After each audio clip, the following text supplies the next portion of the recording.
नमस्कार, मैं हूं देवंकुर वधावन। राजस्थान तक के सभी दर्शकों का बहुत स्वागत है। जो सोचते थे कि वो अपने बड़े बड़े महलों और किलों जैसे घरों में महफूज हैं, वो समझ लें कि राजनीति में सत्ता हमेशा के लिए किसी की बपौती नहीं होती। राजस्थान में ऐसा इसलिए लग रहा है क्योंकि आम आदमी पार्टी की एंट्री हो चुकी है और जिस तरह से आम आदमी पार्टी ने पंजाब में सत्ता हासिल की है, उसकी वजह से राजस्थान के कई बड़े नेताओं की हवाइयां उड़ गई हैं। उनकी रातों की नींद खराब हो गई है। उनको लगने लग गया है कि कोई एक ऐसा दावेदार आ गया है जो कि बीजेपी और कांग्रेस के अलावा एक वैकल्पिक राजनीति कर लोगों को एक ऑल्टरनेटिव प्रदान कर सकता है। एक ऐसी पार्टी जिसने पंजाब में न केवल सत्ता पर काबिज होना दिखाया है, पर आते ही फ्रंट फुट पर बैटिंग करनी शुरू कर दी है। ऐसा इसलिए है क्योंकि अरविंद केजरीवाल जानते हैं कि अगले 18 महीने कितने महत्वपूर्ण साबित होने वाले हैं।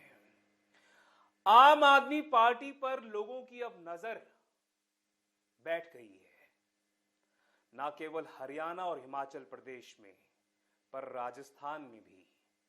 लोग सोच रहे हैं, क्या आम आदमी पार्टी हमें एक ऐसा विकल्प दे सकती है जो कि बीजेपी और कांग्रेस से परे हटकर एक ऐसी लोगों के हिसाब से राजनीति करे, जो लोगों के महत्वपूर्ण मुद्दों को उठाए, जो लोगों की मदद जमीनी स्तर पर कर सके। याद रखिएगा, पंजाब में जो आम आदमी पार्टी ने चुनाव जीता, वो केजरीवाल के चेहरे पर नहीं था, वो था भगवंत मान के चेहरे पर। एक ऐसा मान जो कि आम आदमी पार्टी के साथ सालों से जुड़ा हुआ था। भगवंत मान को कोई आम आदमी पार्टी बाहर से नहीं लेकर आई थी। भगवंत मान वो इंसान है जिसका आम आदमी पार्टी ने चेहरा, चाल और चरित्र लोगों के सामने पहले ही रख दिया था। उन्होंने एक ओपिनियन पोल करवाया। उस ओपिनियन पोल में कुछ लोगों ने अरविंद केजरीवाल का नाम जरूर कहा, पर केजरीवाल ने पहले ही साफ कर दिया था कि वो दिल्ली छोड़कर पंजाब के चुनाव में नहीं उतरने वाले हैं।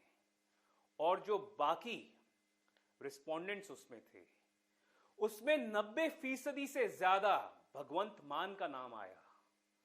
तो आम आदमी पार्टी ने साफ कर दिया कि भगवंत मान के नाम पर ही चुनाव लड़ा जाएगा। और वो जो दाव आम आदमी पार्टी ने चला, आप देख सकते हैं उसका नतीजा क्या निकल कर आया है। उसका नतीजा यह निकल कर आया कि 117 में से 92 विधायक आम आदमी पार्टी के चुने गए। और जब सरकार बनी, जब मंत्री गण का गठन हुआ, तो 10 मंत्री जो बने, उनमें से 8 मंत्री पहली बार के विधायक थे। क्या आम आदमी पार्टी ऐसा ही कुछ राजस्थान में कर सकती है? बिल्कुल कर सकती है, बिल्कुल कर सकती है। उसके लिए जरूरत यह है कि आम आदमी पार्टी एक तरफ चेहरा, दूसरी तरफ मुद्दे और तीसरी तरफ कैंपेन स्ट्रेटजी, ये 3 चीजें जिस पे उसने पंजाब में काम किया, अगर राजस्थान में वो काम करती है तो यकीन मानिए यहां के लोग ऊब चुके हैं। यहां के लोग आज से जो 2 साल पहले तक राजनेता मानते थे कि अगर इस बार नहीं तो अगली बार हमारी सत्ता आएगी ही आएगी, उनको लगता था ये बीजेपी और एक कांग्रेस, फिर बीजेपी फिर कांग्रेस, ये चलता रहेगा। पर आम आदमी पार्टी ने इसी कारण से, पंजाब के नतीजे के कारण से, उनकी रातों की नींद खराब कर दी है। आम आदमी पार्टी ने मुद्दे जो हैं उनको आइडेंटिफाई कर लिया है। ये मानकर चलिए, जिस तरह से दिल्ली में स्कूलों का सुधार हुआ, जिस तरह से दिल्ली में बिजली सस्ती की गई, आम आदमी पार्टी उसी पोल प्लैंक या फिर चुनावी मुद्दों को लेकर आगे बढ़ेगी। वो यहां पर भी लोगों के बीच जाकर बिजली कम कीमतों पर देने का वायदा कर सकती है। राजस्थान वो प्रदेश है जहां पर देश में सबसे ज्यादा महंगी बिजली मिलने वाले राज्यों में से एक है। स्कूलों की हालत खस्ता है। यहां पर जो सरकारी स्कूल हैं उनकी हालत इतनी खराब है कि मां बाप अपने बच्चों को वहां पर दाखिला नहीं करवाना चाहते हैं। प्रदेश की अशोक गहलोत सरकार कहती है कि महात्मा गांधी अंग्रेजी माध्यम के विद्यालय खोले गए हैं, पर वो कितने हैं, उनकी संख्या कितनी है, और जो पिछले लगभग 3 साल में काम होना चाहिए था शिक्षा के क्षेत्र में, क्या वो हुआ है? जिस तेजी से आम आदमी पार्टी ने दिल्ली में स्कूल्स को वर्ल्ड क्लास बनाया है, अगर वही काम आम आदमी पार्टी राजस्थान में करके दिखाए तो क्या आपको लगता है कि यहां के अभिभावक अपने बच्चों को उन बढ़िया स्कूलों में नहीं भेजना चाहेंगे? वर्ल्ड क्लास स्कूल्स जहां ना केवल शिक्षा अच्छी मिलती है पर एक्स्ट्रा करिकुलर खेलकूद की एक्टिविटीज, बड़े बड़े स्विमिंग पूल, बड़े बड़े कोर्ट्स, बड़े बड़े खेल के मैदान, जो कि आपको शायद महंगी फीस देकर इंटरनेशनल स्कूल्स में मिलती है, वो वायदा आम आदमी पार्टी राजस्थान में ला सकती है, वो जमीनी हकीकत पूरी कर सकती है। तो ये मुद्दे जो हैं इस पर आम आदमी पार्टी चुनाव लड़ सकती है। और यकीन मानिए इसी महीने की 26 तारीख को जब संजय सिंह राजस्थान के प्रभारी यहां पर आते हैं तो राजस्थान को कई क्षेत्रों में बांटा जा सकता है। हमें सूचना मिली है कि राजस्थान में अलग अलग नेताओं को अलग अलग क्षेत्र के हिसाब से काम सौंपा जा सकता है, और जमीन पर अभी से आम आदमी पार्टी समझ रही है काम करने की जरूरत है। करीबन 1.5 साल का समय आम आदमी पार्टी के पास पड़ा है राजस्थान में अपना संगठन तैयार करने के लिए, राजस्थान में मुद्दों को लेकर लोगों के बीच में जाने के लिए। तो जो मुद्दे मैंने आपको बताए वो स्कूली शिक्षा से लेकर बिजली को सस्ता करवाना, किसानों के मुद्दे, उनका ऋण माफी का मुद्दा, इसके अलावा रोजगार का एक मुद्दा बहुत बड़ा मुद्दा है। और उसी वजह से आप देख सकते हैं किस तरह से पंजाब में आम आदमी पार्टी फ्रंट फुट पर बैटिंग कर रही है। पहला कैबिनेट का डिसीजन पंजाब की सरकार का क्या रहा? वो ये रहा कि 25,000 नौकरियों का ऐलान कर दिया गया। आम आदमी पार्टी ने घोषणा कर दी कि हम 25,000 नौकरियां देंगे। अगर ऐसा ही काम वो राजस्थान में करती है तो आपके हिसाब से कौन ऐसा हो सकता है जो खुश नहीं होगा? और आम आदमी पार्टी समझ रही है कि पंजाब एक लिटमस टेस्ट है। वो जो कुछ पंजाब में करेगी उसकी कंपन, उसकी आवाज ना केवल हिमाचल और हरियाणा तक पहुंचेगी पर पंजाब से ही सटे हुए राजस्थान तक भी आएगी। और यही वजह है कि ना केवल वसुंधरा की पर गहलोत की भी हवाइयां उड़ी हुई हैं। दूसरी बात करते हैं चेहरे की। मुद्दों के अलावा चेहरा बहुत महत्वपूर्ण होता है। कौन चेहरा हो सकता है आम आदमी पार्टी का राजस्थान में? यकीन मानिए आम आदमी पार्टी का जलवा अगर इसी तरह बढ़ता रहा तो हो सकता है, आपको अचंभा नहीं होना चाहिए अगर कांग्रेस और बीजेपी छोड़कर नेता आम आदमी पार्टी ज्वाइन कर लें।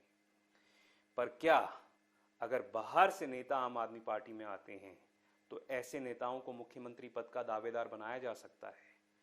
क्या आम आदमी पार्टी नहीं चाहेगी कि जमीनी स्तर पर जो सालों से पार्टी में लगे हुए हैं, जो निष्ठावान कार्यकर्ता हैं या फिर जो पार्टी का साथ दे रहे हैं, उनको, जैसा कि कहा जाता है कि होम ग्रोन लीडर, उन्हीं को नेता के तौर पर प्रोजेक्ट किया जाए? ये जो आप विजुअल्स देख रहे हैं पीछे, ये आम आदमी पार्टी जब जीतकर पंजाब में आई थी, राजस्थान में भी ललकारे मचे थे, राजस्थान में भी जयकार के नारे लगे थे। और आम आदमी पार्टी समझ रही है कि यहां पर भी उसको नेताओं की कोई कमी नहीं होने वाली है। पर वो कौन सा एक चेहरा हो सकता है जो कि आम आदमी पार्टी को जीत के परचम तक ले जाए, जो कि आम आदमी पार्टी को यहां पर सत्ता में लाए। क्या आम आदमी पार्टी को सचिन पायलट के साथ हाथ मिलाना चाहिए? ये सवाल भविष्य के गर्भ में है। ये जरूर है कि पिछले करीबन 2 साल से सचिन पायलट की कांग्रेस में दाल नहीं गल रही है। अगर आने वाले समय में भी यही हाल रहा तो यकीन मानिए ये जरूर एक संभावना है कि सचिन पायलट कांग्रेस से अलग होकर अपना एक फ्रंट बनाए और वो फ्रंट आम आदमी पार्टी के साथ गठबंधन करके राजस्थान में चुनाव लड़े। हमने सचिन पायलट की पॉपुलैरिटी देखी है, पर आम आदमी पार्टी वो उगता सूरज है जो कि ना केवल हिमाचल, हरियाणा पर राजस्थान में भी लोगों की इमेजिनेशन को कैप्चर कर रहा है। और इसी तरह से आम आदमी पार्टी का अगर जो कारवां है वो आगे बढ़ता रहा तो जल्द ही लोगों की जुबान और दिलों और दिमाग पे आम आदमी पार्टी काबिज हो सकती है राजस्थान में। अगली बात करेंगे कैंपेन स्ट्रैटेजी की, क्योंकि ना केवल चेहरा और मुद्दे महत्वपूर्ण हैं, पर आप किस तरह से कैंपेन स्ट्रैटेजी को सामने लाते हैं वो बेहद महत्वपूर्ण रहता है। क्योंकि आम आदमी पार्टी को यह समझ में आ रहा है कि अगर उसको राजस्थान में एक डिफरेंस लाना है, यहां के लोगों के दिलों और दिमाग तक पहुंचना है, तो आखिर के 3 और 4 महीने में काम केवल नहीं करना है, काम अभी करना है, इसी वक्त से करना है, और काम ऐसा करना है कि लोगों के दिलों और दिमाग पे छा जाए। आपको याद होगा पंजाब में आम आदमी पार्टी ने क्या स्ट्रैटेजी अपनाई थी। आम आदमी पार्टी ने बार बार भगवंत मान को आगे रखा था।